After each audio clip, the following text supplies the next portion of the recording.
नीतीश कुमार अभी तक ये स्वीकार करने को तैयार नहीं हुए हैं कि उनकी पहले जैसी स्थिति नहीं रह गई, उनकी पहले जैसी ताकत नहीं रह गई। ये बात 2020 के चुनाव में मतदाता ने समझा दिया, तब भी वो समझने को तैयार नहीं है।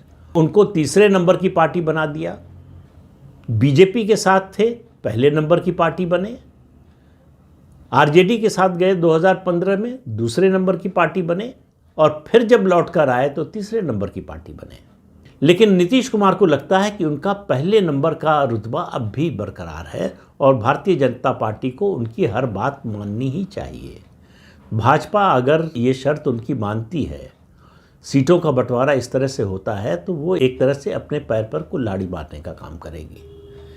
क्योंकि भारतीय जनता पार्टी के नाम पर, देखिए, बिहार की राजनीति जो लोग जानते हैं वो समझते हैं कि बिहार में चुनाव भाजपा अपने कंधे पर लेकर चलेगी। कम से कम ये चुनाव पहले भी करती रही है, चाहे वो संसाधन का मामला हो, चाहे दूसरी तरह की मदद का मामला हो। जेडीयू की हर तरह की मदद भाजपा ही करती है, तो जेडीयू का कैंपेन एक तरह से भाजपा ही चलाती है। नीतीश कुमार का चेहरा आगे होता है, उस चेहरे के नाम पर एक बड़ा सेक्शन जो है मतदाताओं का जुड़ता था एनडीए से, अब भी जुड़ेगा, अब भी जुड़ता है, लेकिन उसकी संख्या कम होती जा रही है। उसके दो कारण हैं। एक तो कारण यह है कि नीतीश कुमार की लोकप्रियता में लगातार कमी आ रही है। दूसरा कारण है कि उनसे अब लोगों को ऊब होने लगी है। और एक तीसरा भी कारण है, और वो है उनका स्वास्थ्य।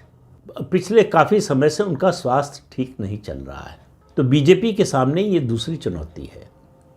बिहार विधानसभा के इस चुनाव में नीतीश कुमार पहले के चुनावों की तरह कैंपेन नहीं कर पाएंगे।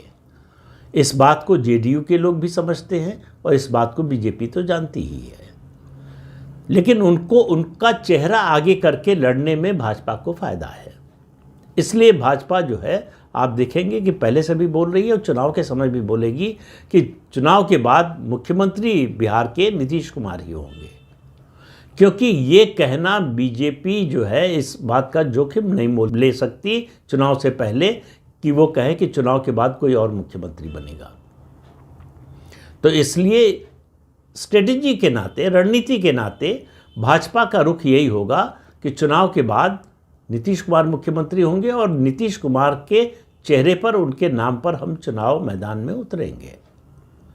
क्योंकि नीतीश कुमार के सामने होने पर फिर तेजस्वी यादव कहीं ठहरते नहीं। चाहे प्रशासनिक क्षमता की बात करें, चाहे कद की बात करें, ईमानदारी की बात करें,